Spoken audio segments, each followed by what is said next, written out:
by'umwihariko nshinzwe ishami rishinzwe uburezi muri BERD. Hari byinshi BERD dukora mu bitandukanye dukora. Uyu munsi turibanda ku kintu kimwe gusa, financing imishinga muri agriculture, manufacturing and export, energy, green financing and so forth. Ariko by'umwihariko education.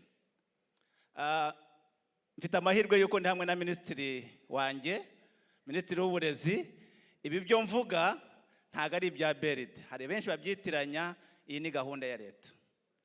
Uko turi hano hafi ya twese, abavuye mu Rwanda, ababa hano bigiye mu Rwanda ndetse n'abigiye hanze, turabizi yuko leta yadufashe ukuboko turi aho turi. Ese twebwe ntitwafata ukuboko abandi bana b'Abanyarwanda? Banyakuba muteraniye hano, BERD kuva itangiye inshingano zo gutanga burusi nk'ukuboko kwa leta, hamaze gutangwa miliyari z'amanyarwanda zijya kuri miliyari 470. Izo zose abigiye mu Rwanda, abigiye hanze.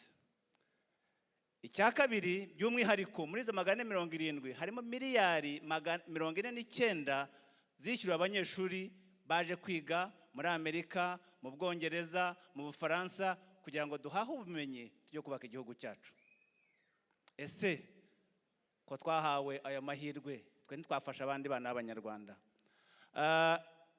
Biragaragara yuko imbaraga zacu tuzishyize hamwe twese twakubaka u Rwanda. Ariko by'umwihariko banyakuba mwigiye ku nguzanyo muteraniye hano, baba abigiye mu Rwanda, baba bize hano, turasabwa kugira ngo tujye gute twishyure. Bikorwa gute? Twishyura ngahe?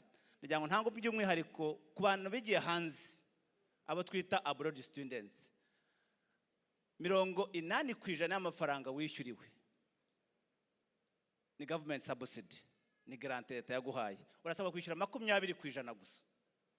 Ntanga urugero, ku munyeshuri washoboye kwiga bachelors, habo numvisha hano bari muri za Silicon Valley, harimo bishyuriwe na leta. Muri abo ngabo ushobora kuba utangiye ku bihumbi nka 53 by'amadolari. Urasabwa kwishyura ibihumbi 6 gusa by'amadolari. Ibihumbi 46 bisaga ni subsidy ya leta. Ese amafaranga ni menshi? Ese tuyishyuye umwana w'umunyarwanda, wa wundi wa Nyamasheke, wa wundi w'Epfiriya, ntiyagira amahirwe nk'ayo twagize? Icyo nicyo cyatubeshe hano nka BERD. Kugiye mu Rwanda, turabizi yuko hari abize mu Rwanda ariko baza guhaha muri Amerika no handi. Naho leta naho harimo subsidy. Ndatanga urugero. Umuntu wishyure miliyoni 6 z'amanyarwanda asabwa kwishyura miliyoni 2 gusa. Miliyoni 4 nayo ni government subsidy. Ese wowe wavuye mu Rwanda ukaza kuba hano muri Amerika, ukaba mu Bwongereza n'ahandi, gutanga izo miliyoni 2 ni kwishyura? Hari nabo mbonamo hano bonzi. Katubasabe rero, twavuze ejo havuze kuvuga sangira ranki. Nagira ngo mbereke yuko izo miliyoni 2 wishyuye, wa muntu wize muri Amerika, mu Bwongereza wikwishyura miliyoni 6, impact yabyo ni iyihe?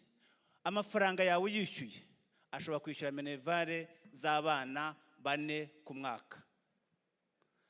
Amafaranga yawe yishyuye ashobora kugaburira abanyeshuri cyangwa gutanga amafaranga atunga abanyeshuri ku mwaka, abanyeshuri 17 uri umuntu umwe gusa. Subuze muhinduye. Ayo mafaranga yawe yishyuye ashobora kwishyurira abanyeshuri amafaranga abatunga 207 ku kwezi. Ya yandi wa muntu umwe gusa. Tekereza rero turi abantu 100, turi abantu 500, tukese tukishyura abana b'Abanyarwanda bagira amahirwe yo kwiga.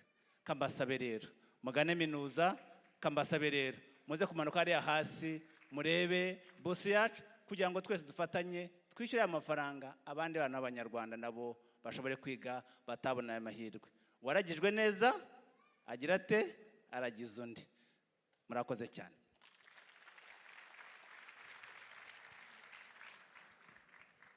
Thank you so much.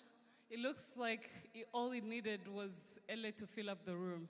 So maybe come back later tonight, okay? Yeah, so we're going to go on with our last panel, which is the youth panel. I see a lot of the youth filling up this room. Thank you for coming. So the panel is called Youth, the Anchor for the Future, Knowledge and Skills Transfer. I am going to welcome Pauline Makoma, who is going to moderate the panel, and she'll bring the speakers on. Thank you.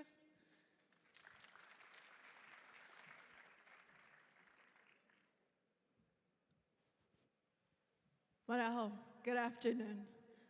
It's a pleasure to be here. My name is Pauline Makoma. I am the youth commissioner in the state of Utah. And for the past 2 years, we organize events to get the youth together. So this is quite an exciting opportunity for me to be here and hosting this panel. As Amanda mentioned, our panel is Youth, the Anchor for the Future, Knowledge and Skills Transfers.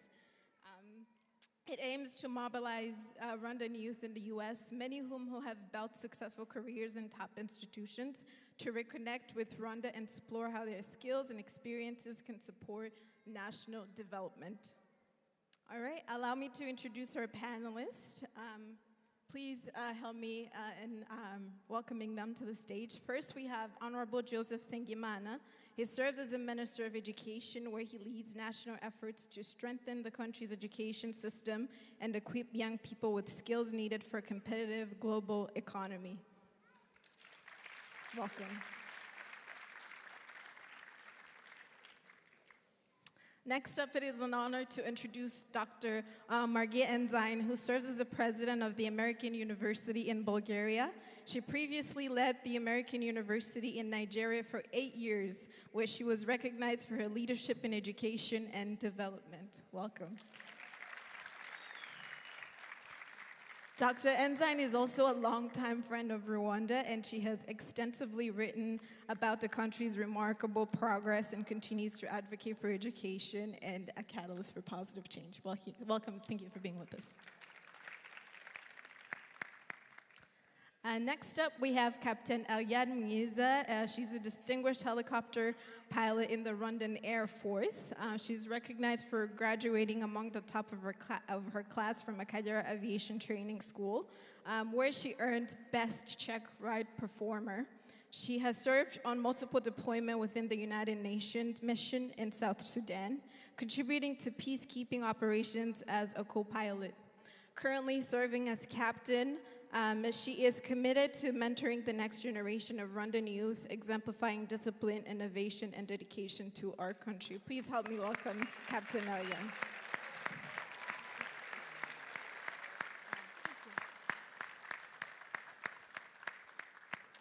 Last but not least, it is also an honor to introduce Gael Karomba, who is a Rwandan-American serial entrepreneur and investor advancing Rwanda's creative, sports, and tourism sectors. He founded Happy Haven, a mental health organization in the United States, and is active in real estate. In Rwanda, he founded Kigali Universe, a premier sports and entertainment complex. He invested in UGB, a professional basketball team in the top league, and launched 155 AM, a musical label and studio. Gael is passionate about entrepreneurship, sports, and also bridging diaspora opportunities with Rwanda's development. Welcome, Gael. All right, this is an exciting time. I would like to start off with you, Honorable Minister Nsengimana. Rwanda's education system has undergone many reforms over the years and recently announced a new set of changes. What is different about these latest reforms, and do you believe they'll bring lasting change to the sector? Well, thank you very much. Let me take this opportunity to actually say hello to everybody. Glad to be back here in the US and be part of this great convention. Thank you for your question. I think what you can see, if you want to look at the education system in Rwanda, you have to really look at it in two parts. First and foremost, the mission was to ensure that all Rwandan kids have access to education. So if you look at starting in 1994, the efforts that the government has made was to ensure that any Rwandan, regardless of the circumstances, can actually go to school. So now we are in the midst of the second part, which is to increase the quality of the education. And so, yes, there have been quite a lot of changes that took place in the education system, but you have to think of it in a context. You had the system that was already existent in Rwanda pre-1994, which was decimated by the genocide against the Tutsis, with teachers that were killed, and so you had to rebuild it from scratch. But you also had to marry it with other systems that were coming from Uganda, Tanzania, Burundi, where people were coming from. So it did take quite a lot of effort to actually harmonize the education system and to make sure that the first objective was achieved. Today, I'm happy to report that any Rwandan kid who desires to go to school can go to school.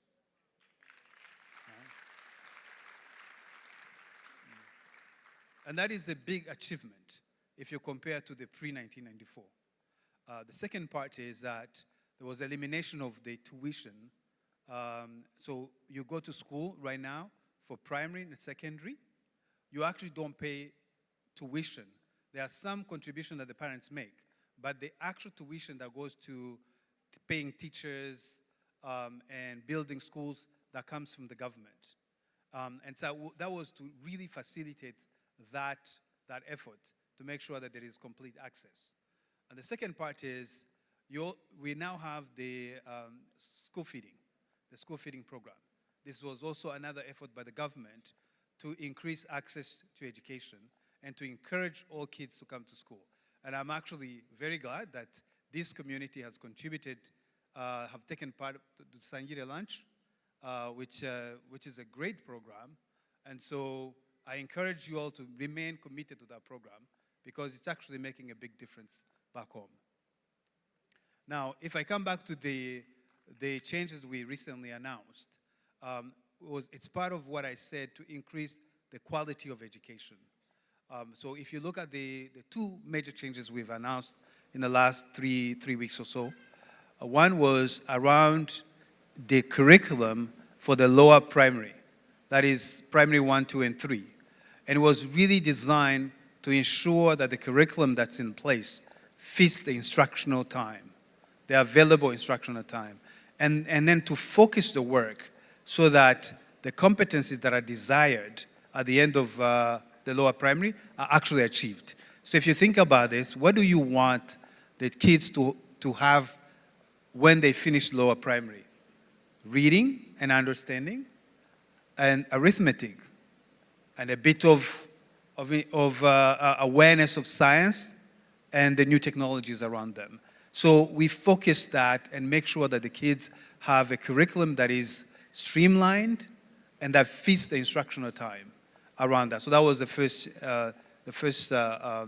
reforms that was announced. The second one was around secondary education.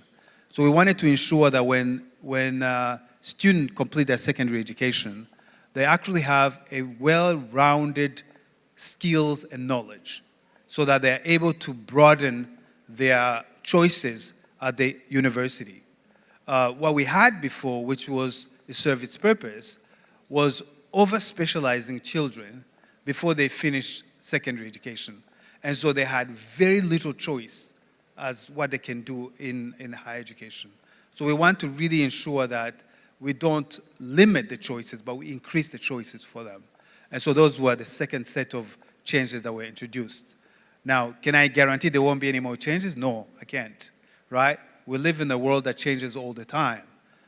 What we want to make sure is that the changes that are being proposed or introduced actually are fit for purpose. Why are you introducing the change? And how are you going to measure that those changes actually sticks? Those are the things we should focus on. Thank you.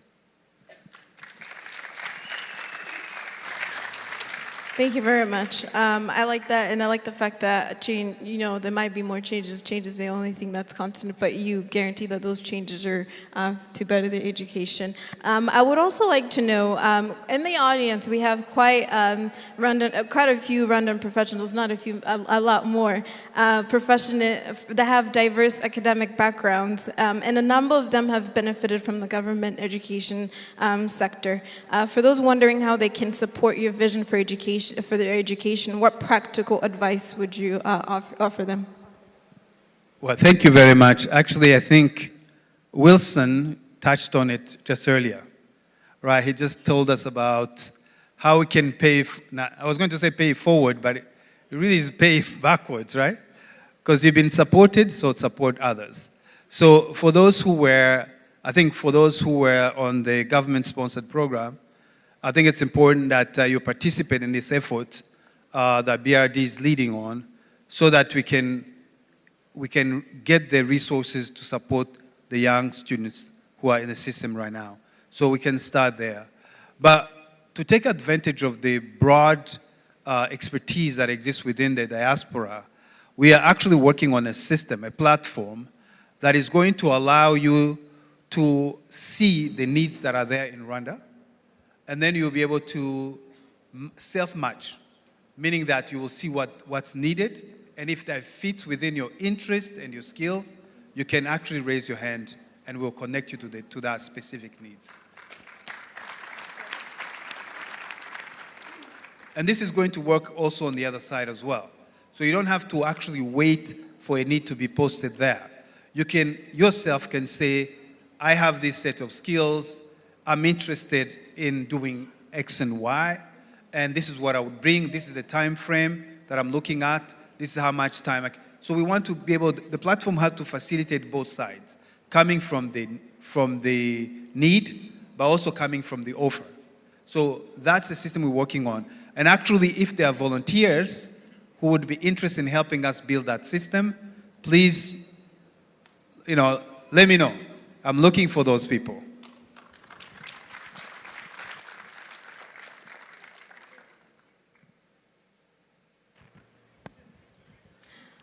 I think I'm part of those people, and I would love to help. But thank you for sharing practical steps that we can take and how we can all contribute to strengthening Rwanda's education sector. Of course, education is not only a national issue, it's also a global one. So with that, I would like to turn to Dr. Maggie Ensign, whose International Leadership in Education offers valuable insights for Rwanda.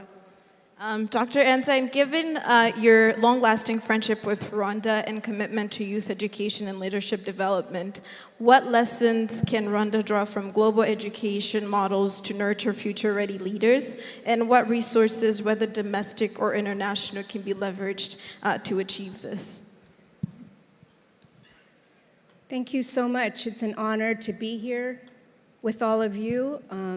And share a little bit of what I've learned. I've had the privilege of being a university president on 3 continents, the US and Europe and Sub-Saharan Africa for many years. And I've learned a lot of lessons, but let me just share one that I learned recently that I think it's really important for the youth who are here, and that's what this panel is about.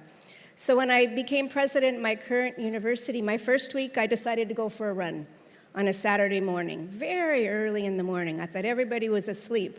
And it was an indoor track, so I thought, I'd be by myself, and I kind of wanted to be. And I ran around that track, and I looked down in the sports field, and there were about 20 tables of students, maybe 6 or 8 around a table with 2 or 3 adults with them. And I thought, wow, what would bring students to the sports hall to talk at 6:30 on a Saturday morning? So I went down, and what I realized was what was happening there had been going on for 20 years at the university and had created the business and the entrepreneurial leaders of the country. And I think it's worth sharing because I think it's replicable anywhere. So what was in front of me was something called Elevate. And students were told, come up with a great idea, an entrepreneurial idea that will change the country, and we, the university, would fund it, the top 3 with $10,000. I thought, well, I better know about this, right, if I'm paying for it. So it's an extraordinary program where youth are mentored by alums to come up with a business idea, fully executed, to present it, and then the top 3 are funded. So I started, and this program has created the tech industry in the entire Balkan region, because those alums don't just help them with the challenge, they mentor them for the first year. So as I thought about Rwanda and the youth here, and the youth in Rwanda, you're a very fast-growing country. Your population rate is at 2%, you're doubling every 35 years. So what I think we need to be focusing on is job creation and youth employment, and not just wealth creation. So a program like this, where young people in the country, perhaps at the university, take on the challenges that the RSSB said that you talked about: health, agriculture, tourism, whatever you want to focus on. And you say to these young people, come up with great ideas. And then those of you in the audience who have extraordinary experience in business and so many fields could be the mentors as well as people in the country. And I think something like this might be really transformative in Rwanda, to create wealth, to connect the diaspora with the youth who are there. So that's one piece. The second lesson I've learned was a much harder one. I was in northeast Nigeria when this terrorist group called Boko Haram rose up. And what does a university do when 300,000 refugees flow into your town, 20,000 orphans, there's no food, there's no education? And we had a choice either to evacuate, and I had a meeting with everybody, do you want to evacuate or do you want to stay and try and solve this? And everyone said, we will stay. It transformed the university, it transformed the students, because every student and every department had to come up with a solution to what we were dealing with. So journalism said, we will write radio shows to teach literacy. Everyone fed 50,000 people a week. Now, I wouldn't want any university to go through that, but those are the young people who started the Lagos Tech Hub. Why? Because education, in my view, is not just knowledge, it's not just experience, it's learning how to solve problems and having the confidence that you can do it and the courage to take them on. So I guess the 2 lessons I have learned from my many years as a university president is make sure young people have the knowledge and skills and the confidence needed now for the world we live in, which is very different, which is about solving enormous problems, and help them become innovators and entrepreneurs and fund them to solve some of these strategic challenges that you have. So thank you for the question.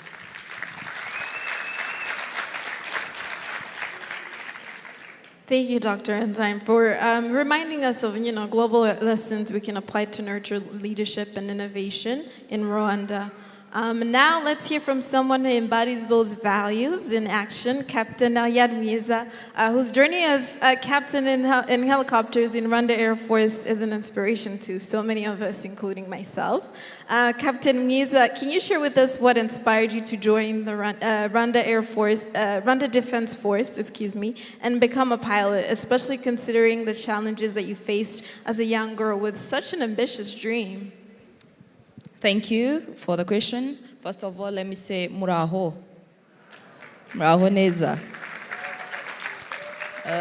I'm so honored to be here and to be talking to so many young people in this room. And what inspired me was that I always loved to look up to the brave men and women who liberated our country and have fought for it. And at a young age, I always ask myself, like, what would I do to serve my country? What can I do for my country? Then from there, I was like, I think I should join the other brave men and women who joined the liberation journey and liberated our country. Then from there, I was like, but that's obvious. But what can I do that is unique?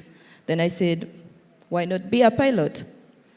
Then that's when I decided I will be a pilot, not only a pilot in the civil companies, but in the army. So that's what motivated me, and that's what made me choose this career. And about the challenges, as it was not, as the piloting is not a farm for many women, it was really challenging. I used to doubt myself, others used to doubt me, but I was like, if I do this and if I succeed, the success will not only be for me, but for other young women and men who are asking themselves, what's the dream? Is my dream going to come true? So that's what really motivated me. Thank you. Thank you very much. That's such a beautiful story. And as I remember earlier, Ambassador Mukanda mentioned that the youth has grown in an environment where gender is the norm. And I think you really exemplify that in your result of that. So thank you for sharing your story with us.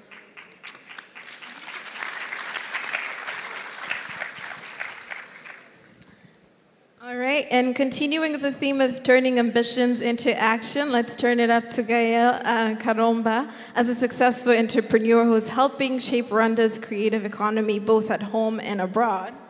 Mr. Karomba, how can the diaspora unlock full potential of Rwanda's creative economy, especially in the sports and entertainment industry? But I would also like to just add a question to that. Can you also talk about your work ethic and your discipline? And I think they say whom much is given, much is required. We have opportunities, but we also have distractions. Can you also talk about that as well? Thank you. Thank you so much. But first of all, I'm from here, I'm Diaspora myself. Nikambanzi suza ba VIP people say ba Diaspora muraho murakomeye. Narimba kumbuye cyane. Yeah. So that's a great question. Actually, I get asked that a lot because I'm not from a background of music or sport or anything, and actually, my background is mathematics. You know, I studied math in my college and master's degree. I mastered in statistics, so I'm a numbers person. Even my first business here was not related at all on entertainment or sport, and you know, I was just doing other things. But then, when the time came, I went to Rwanda and found myself, you know, being called Coach Gael. In the entertainment and sports industry. So someone would ask me, why did you do that? As every good entrepreneur, I saw two things. I saw a gap and I saw an opportunity. So there was really a great gap in Rwanda, not only in Rwanda, but in East Africa, when it comes to the creative industry, the sport industry. There is no investors into those sectors. So there was that need. And another thing is, it's the opportunity that I saw. Actually, let me first lay this foundation for a lot of young people, brothers and sisters who are here. There's never been a better time than being an African creative than today. This is the best time. And I'll tell you why. From usually in the past, the Western world used to consume our art, to consume our songs and everything and our sports, but we're never recognized. But today, for the first time, when you see the Davidos, the Banner Boys filling up stadiums all over Europe, also here in America, when you sing from the Tyler to Terms, you know, topping charts everywhere. When you see the Trevor Noah, you know, they're being called to host the Grammys. Now, African designers, African filmmakers are winning global awards. This is our time.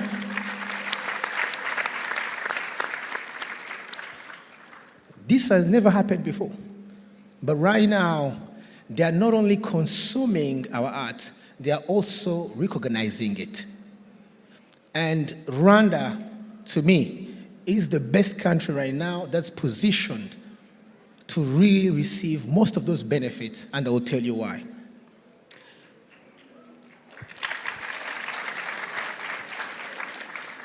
You might say that I'm biased because I'm Rwandese, but I'm biased with, because I have facts. So right now, I think with the great leadership we have, our policy, we have, I think, the top infrastructures of sports and entertainment in Africa. From BK Arena to Amahoro Stadium. So those are things that really puts us in a position to really be on that global stage. But not only that, in terms of infrastructures, Rwanda has become a hub of events, from hosting Trace Awards, like those global awards, to hosting the most prestigious basketball leagues like BAL.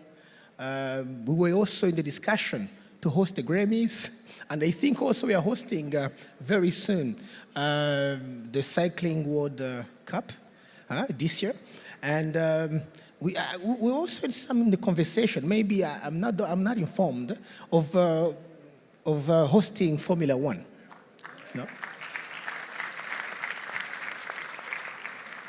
No? So I always tell young people, even though Rwanda might be considered small, we are small, but we have a big vision.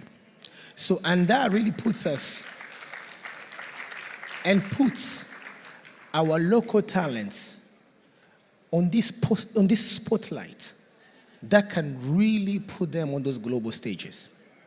So those are the things that we really have that are going for us. But there are still some gaps. And that's why right now we're addressing the diaspora. The gaps we still have, the number one challenge right now is the mindset.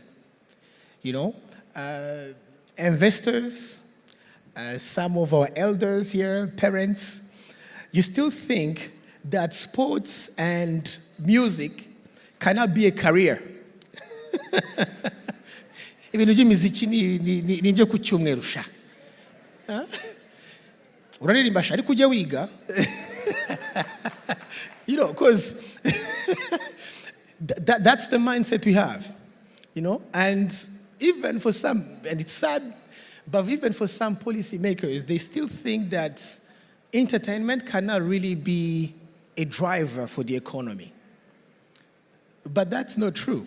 Because right now, when actually you do some research, you realize that the entertainment industry of Nigeria contributes $300 million every year to the GDP of that country. And that number grows 13% every year. When you see just a small example that happened, actually, I think a couple months ago, Chris Brown, he went to perform in South Africa. They paid him around $2 million. For some people, you'd be like, no, $2 million? For someone to come perform?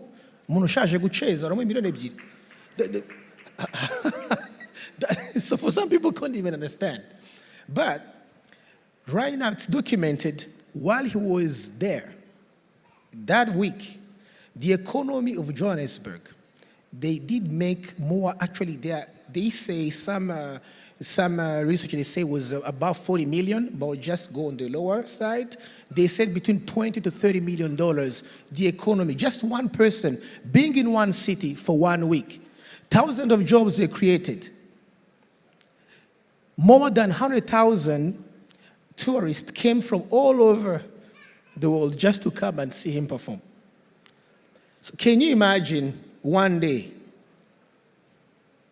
a Rwandese musician or an athlete being our national pride like that? Because this is the difference between the entertainment industry and other sectors. Because it doesn't only have the potential to drive the economy, the tourism, but also it has this potential to build national pride and global presence.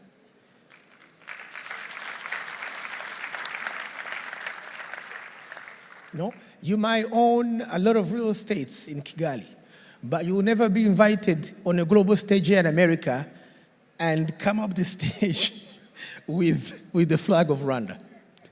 But a musician or an athlete can be the best in the world and be invited here, and they will just wrap him in the Rwandan flag.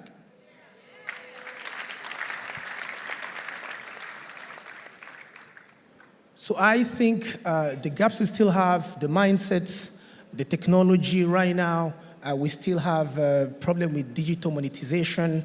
We don't have IP laws in Rwanda. Actually, I was sitting with a great lawyer, but please help us. We don't have IP laws. IP laws, we don't know what IP means intellectual property laws.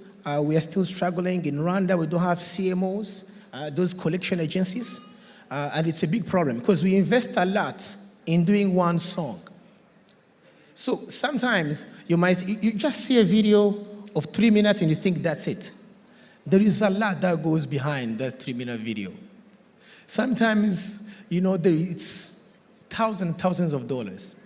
But we just put it out there, someone watches on YouTube, and maybe we collect some royalties here and there on DSPs, but then bars, restaurants, and radio stations, TV stations, they play it for free. That doesn't happen here. That doesn't happen anywhere. That doesn't even happen in Kenya or in Nigeria. So we still have that. We still have those gaps. But I think the youth here in the diaspora have the knowledge. Actually, what we need the most, the technology to come and build those systems. And you have connections. You can be a bridge. So there is still a lot to do, and there is great potential. And I think our time is now. All right, thank you very much. Thank you again for highlighting the incredible potential for Rwanda's creative industry and the role that the diaspora can play in driving that growth, especially some areas that are not as popular in that sense. All right, at this point, we would like to open the floor to questions from the audience.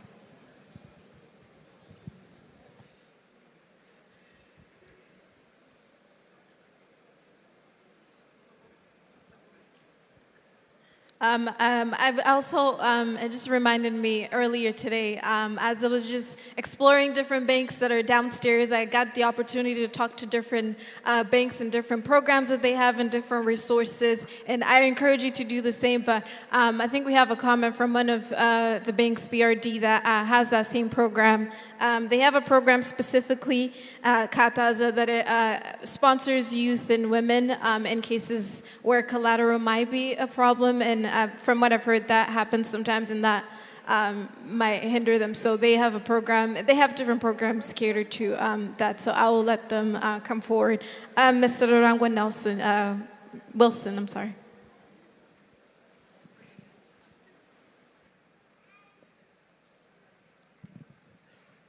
Thank you so much, Pauline. As BRD, I think you saw me, they are talking about recovery. It's not about the recovery of study loans. We also finance projects in various sectors, which are the priorities of the government. Like they said, we finance agriculture, we finance manufacturing and export, we finance green energy, but specifically on youth. We are having a project called Kataza. It's a project that focuses on youth and women. Actually, 80% of the project funds are focused on women, youth, 20% on the male and boys. So we do two things. We give capital, but also we give guarantee for the same project. So we encourage you, diaspora youth and women, to come to Rwanda. As long as you present your project, which is viable, the funds are available as you can, enough the one you want. Secondly, it's not about only youth. Like I said, we finance manufacturing, export promotion, green. We've actually, we came up with a fund that is specifically supposed to provide the guarantee for whoever wants to do business in Rwanda. The first guarantee is your business when it's viable, but also we can give you guarantee for your business. So especially youth and women, they're having a challenge of having collateral.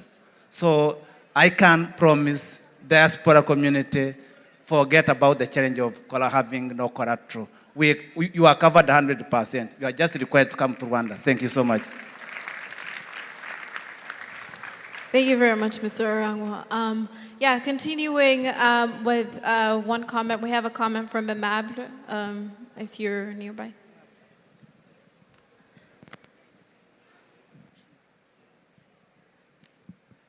Thank you so much. My name is Olivier. I'm also an educator. I have 2 companies that are involved in education. I've had the pleasure to work with Dickinson when President Insane was there. We brought so many students from Rwanda, and they were funded at a great level. My question is to the Minister of Education, what gaps can educators in diaspora come to bridge in Rwanda right now, and what opportunities are there for investments in education?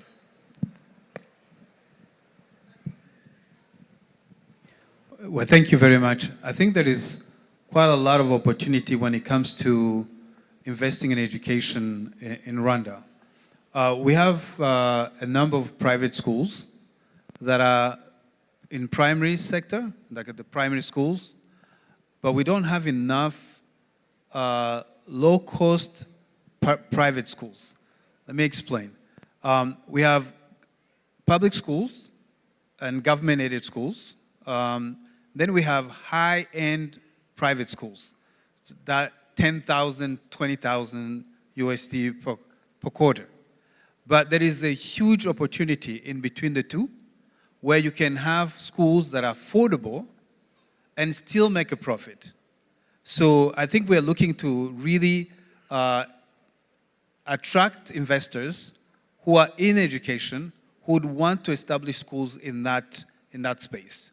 And if you look at the affordability of the schools and also the means that people have, especially young professionals, I think there is a huge opportunity, something you should look into.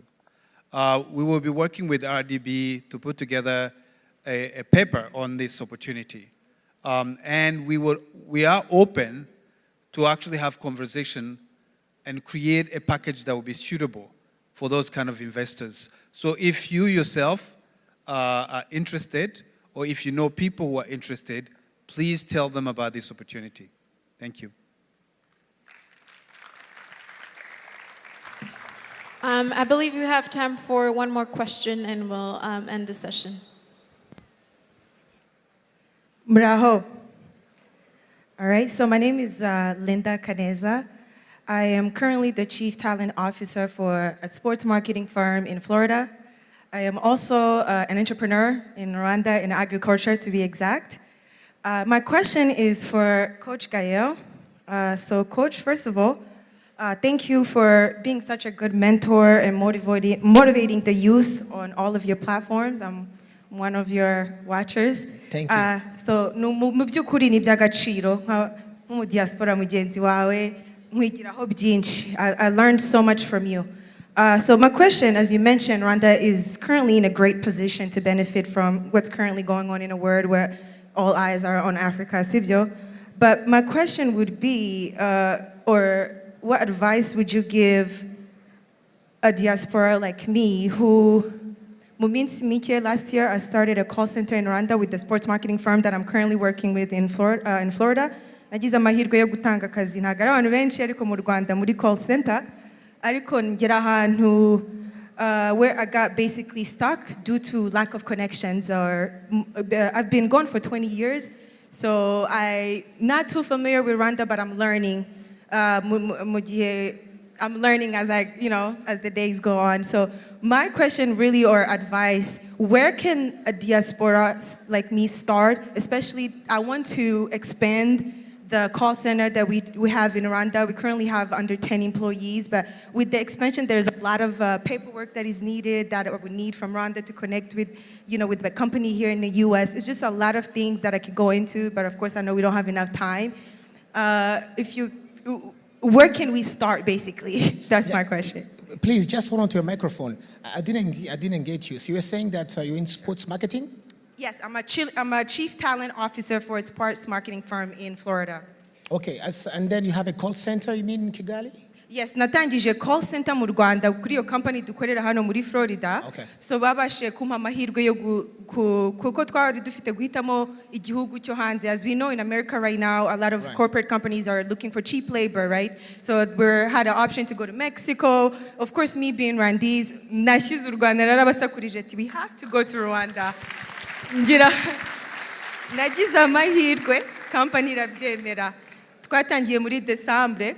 Ariko ndi kugenda mpura n'utubazo duke kubera lack of connections. To be quite honest, sometimes I don't even know where to start. It could be a little bit frustrating, and also to where I'm now looking, like I didn't know what I was talking about when I was fighting for them to bring it to Rwanda. So we're now having meetings like, should we have went to Mexico? So what advice could you give me, or what should I do, basically? Thank you. Right. So actually, this is what I was, referring to. I forgot to mention about sports marketing. It's something that we lack, actually, also in East Africa and also in Rwanda, professional artist management, all those things. So I will just tell you, when you are, you're a pioneer, you're a visionary, you're starting something, you just have to hold on to it. Hold on to your vision. I wouldn't say that it's going to be easy. But sometimes when you just, and it's even an advice to everybody who's here, who's a diaspora and trying to do something in the creative or sport industry. Of course, there are going to be challenges when you come to Africa because many investors, they haven't really grasped it yet. So there are going to be those challenges. But I think what Africa really needs right now is the knowledge. The fact that you have the knowledge and the will, to me, and just hold on to it. Opportunities like this, will come. Now I'll just to get to know you, and maybe I can lead you to the next connection. But I think, when you are young and you starting something, in your country, and there are going to be those obstacles. But an advice to everybody who's like you, just hold on to the vision, and, opportunities will come. I always tell people, when you, it's luck. I call luck when preparation meets opportunity. So just stay prepared, an opportunity like this will just happen. Thank you, Gael. I think we have a perfect person to add some valuable insights to that as well, Michelle Moranti. Yeah, I wanted to take the opportunity to respond to your question. I feel I needed to react to it. And maybe this is the time where lack meets opportunity. And the reason I say that is because your venture actually falls under what we call the GBS initiative, which is the Global Business Initiative. And this is under the business process outsourcing opportunity that we've identified. It's a new sector. It's been growing over the last couple of years in Rwanda. We have about 3,500 employed young talent. And so I think that's one of the, sports marketing is one of the areas. So I just first want to congratulate you for making the case to your company. And you've made the first step. I think the hardest part was to convince your board, I'm assuming. So you've done that part. Let us do our part in supporting you and making sure that happens. Pleasure. I wanted to see if Chantal, who leads this program, Chantal, if you're in the room, she's here. Chantal is somewhere. She's hiding. If you could please stand up so she can see you. I really want to make sure that you two connect, and we'll make sure that you don't need to have connection. I mean, you have a connection right now, but we'll make sure that we understand, what you're requiring in terms of documentation to make that happen for you.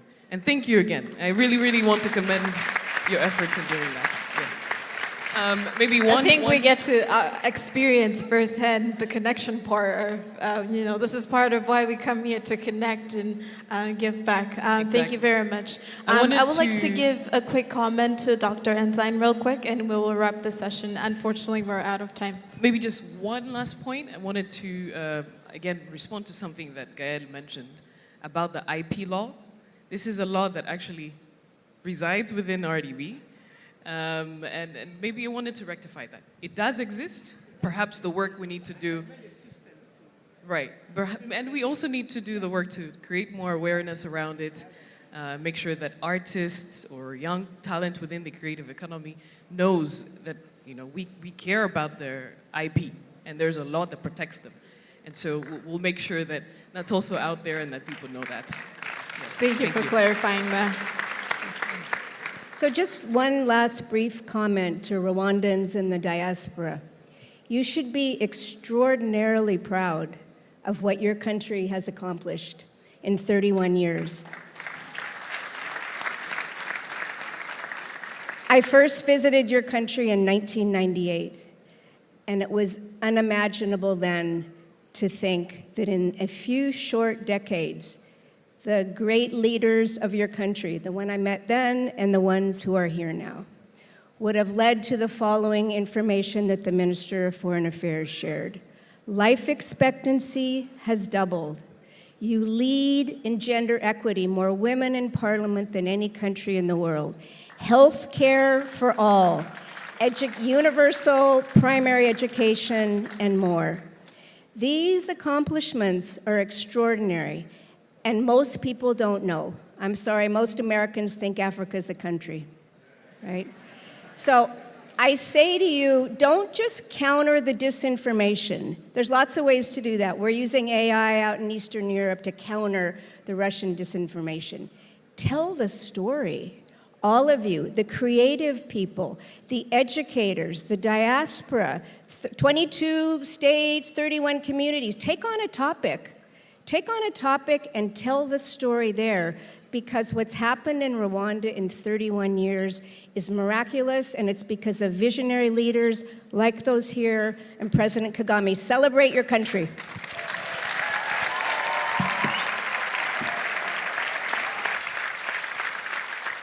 I love that. Tell the stories. And what better way to tell the stories than, embodying them and leaving in that.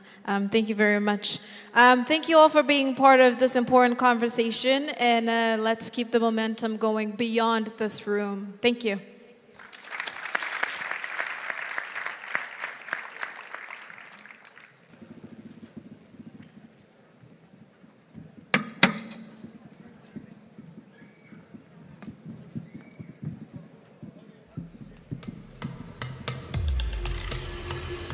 The Rwanda GBS Growth Initiative is an entity that is established through the partnership of government, development partners, and funders. Its main mandate is investment promotion, advocacy, and talent development. So what that means is that we support or rather handhold investors in their process of setup in the country and ensure that they're scaling. And we don't do that on our own, we do that through the partnership of government. Currently, we have companies that have set up and created over 3,500 jobs. Those companies are either in BPO or ITO and offering services from AI, data labeling, or software development, customer support, back office, finance and accounting, and so many other services. The current 5-year national strategy for transformation for Rwanda challenges us to create 250,000 jobs annually.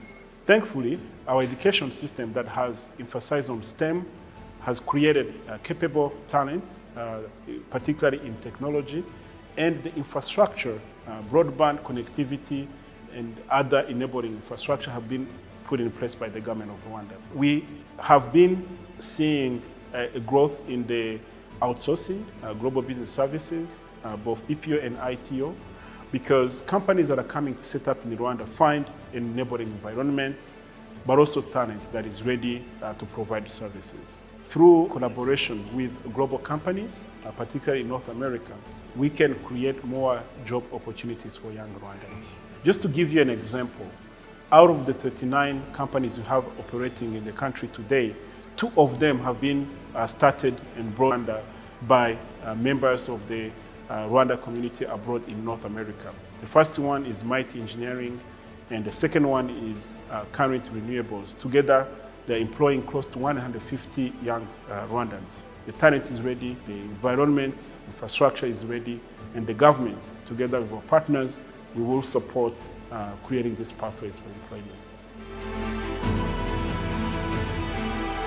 Well, mine engineering started in 2019, and we started really small with one engineer from India. We knew that if we can get this to Rwanda, there's talents. I knew down in me that we have a lot of talents here in Rwanda, and all they needed was just opportunity.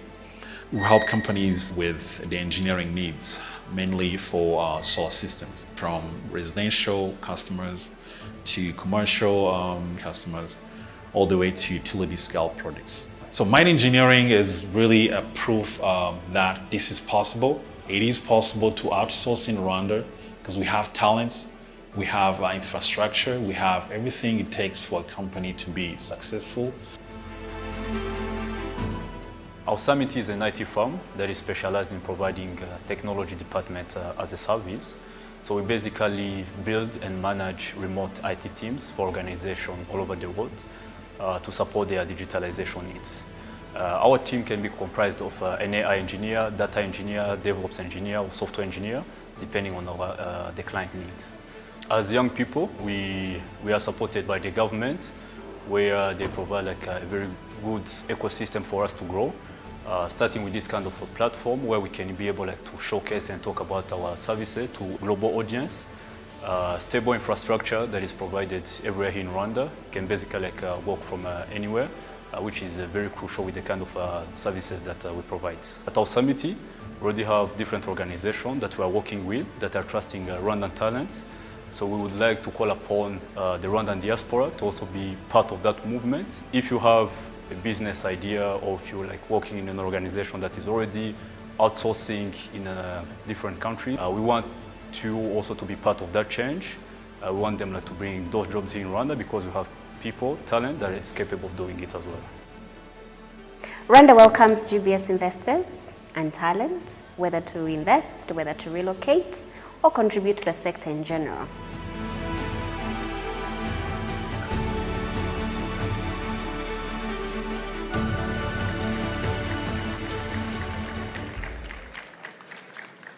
Thank you so much for coming. As we conclude the panels and the day, the official part of the day, I want to say thank you so much for all who have traveled far and near to come here and be with us during the first ever Rwandan convention. We're hoping this happens a lot more than once. Yes? I don't see any nodding. Yes? Okay. Yeah, so tonight the program continues. We're going to come back here at 7 p.m. So be here. Kevin Kade, Element, and Deben are all going to be here, so please be here. Remember, when we exit, on the other floors, the first and the basement, there's vendors, there are people who have things that have traveled all the way from Kigali to come here and represent what they do back home. So please look at everything. Make sure to go to the basement, and that's it. Thank you so much for coming. Mwakoze cyane mwiyamashi menshi. Turabashimiye. Twatangira tukasohoka twitegura igice cya kabiri. Mukanya saa moya zuzuye turahurira hano. Haraba hahiye show nibwo itangiye. Ikindi hasi kuri floor ya mbere hari abaje kumurika ibikorwa byabo. Tugerageze tuhanyure turebe ibyo badufitiye. Mwakoze cyane. Turahura mukanya saa moya. Murakoze.